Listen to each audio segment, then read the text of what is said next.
Selamat pagi Bapak, Ibu, Saudara-saudari yang terkasih dalam nama Yesus Kristus. Renungan kita pada pagi hari ini diambil dari Yohanes 21 dan saya menitik beratkan pada ayatnya yang keempat yang berbunyi. Ketika hari mulai siang, Yesus berdiri di pantai. Akan tetapi murid-murid itu tidak tahu bahwa itu adalah Yesus. Timbul pertanyaan, mengapa mereka tidak mengenal Yesus yang berdiri di pantai? Mungkin karena jarak yang agak jauh, kurang lebih sekitar 90 meter dari tempat mereka menjala ikan melihat ke pantai. Atau karena kondisi yang remang-remang, masih menyongsong fajar. Jadi cahayanya belum terlalu terang. Itu membuat pandangan mereka juga terbatas. Namun secara rohani, fokus mereka itu teralih. Mereka sangat kelelahan dan mereka gagal menjala ikan sepanjang malam.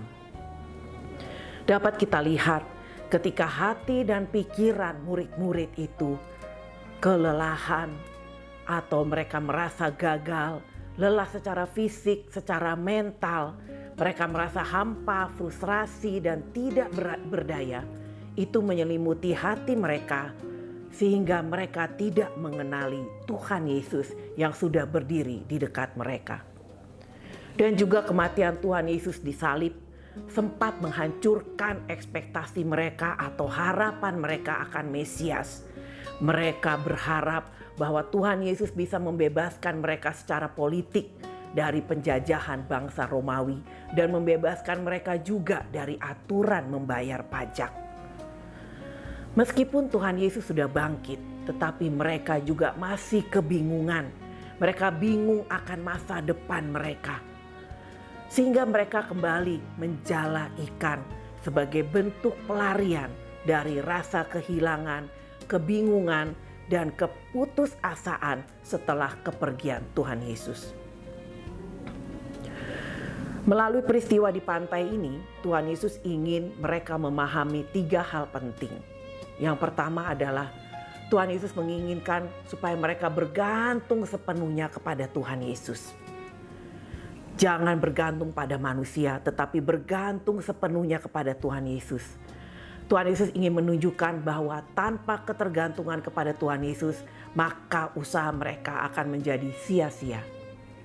Yang kedua, beralih tugas. Sebetulnya Tuhan Yesus menginginkan yang tadinya mereka menjala ikan menjadi penjala manusia dan menggembalakan domba-dombanya. Lalu yang ketiga, keinginan Tuhan Yesus adalah supaya murid-muridnya menyadari bahwa di tengah kekecewaan mereka, kegagalan mereka, rasa frustrasi mereka, sebetulnya Tuhan Yesus berjalan dekat dengan mereka. Saat kita menghadapi kegagalan, mungkin kegagalan dalam pekerjaan, kegagalan dalam pelayanan, mungkin kegagalan dalam hal ekonomi, kegagalan dalam hal keluarga. Janganlah itu membuat kita stres dan membutakan mata rohani kita. Yang perlu kita lakukan adalah kita membaca firman, mendengarkan firman, sehingga jiwa kita kembali menjadi tenang dan kita dapat berdoa dengan penuh hikmat dan kita bisa merasakan kehadiran Tuhan Yesus di dalam hidup kita. Kalau kita sedang mengalami malam yang gelap seperti murid-murid itu, perlunya kita berdoa dan menjadi tenang sehingga kita sadar bahwa Tuhan Yesus sudah berdiri dekat dengan kita.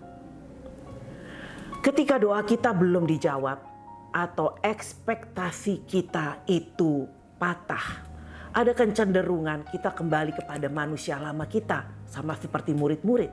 Mereka kembali menjala ikan. Mungkin kita kembali kepada kebiasaan-kebiasaan buruk kita di masa lalu. Kita kembali seperti manusia lama kita. Sebetulnya kita wajib menyadari bahwa jalan keluar terbaik adalah kita tetap menjaga hubungan kita dengan Tuhan Yesus. Kita bisa menangis kepada Tuhan Yesus. Kita bisa mencurahkan seluruh isi hati kita kepada Tuhan Yesus. Meskipun kita kecewa, janganlah pernah kita meninggalkan Tuhan Yesus atau menjadi jauh dari Tuhan Yesus. Kita harus memiliki ketaatan yang radikal bahwa apapun yang terjadi dalam hidup kita, dalam tangis kita, dalam kesedihan kita, apapun yang kita alami, kita tetap dekat dan memilih Tuhan Yesus sebagai Tuhan dan Juru Selamat kita. Kegagalan di dalam hidup itu adalah biasa. Setiap kegagalan pasti punya arti yang mendalam, supaya kita sadar bahwa kita hanya bisa mengandalkan Tuhan.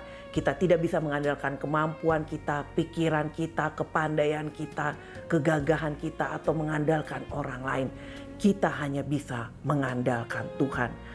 Dan percayalah bahwa Tuhan selalu peduli pada apapun yang terjadi dalam hidup kita sehari-hari. Kita tutup dalam doa.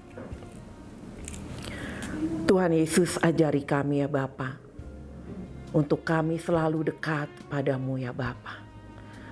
Bahwa dalam setiap kegagalan kita, di saat kita melewati lembah yang kelam Bapa, kami menyadari bahwa Engkau senantiasa dekat bersama-sama dengan kami. Roh Kudus-Mu menghibur kami, menguatkan kami, dan membimbing kami ya Bapa. Dan pada akhirnya, pada waktunya kami menyadari bahwa inilah yang terbaik yang terjadi dalam hidup kami.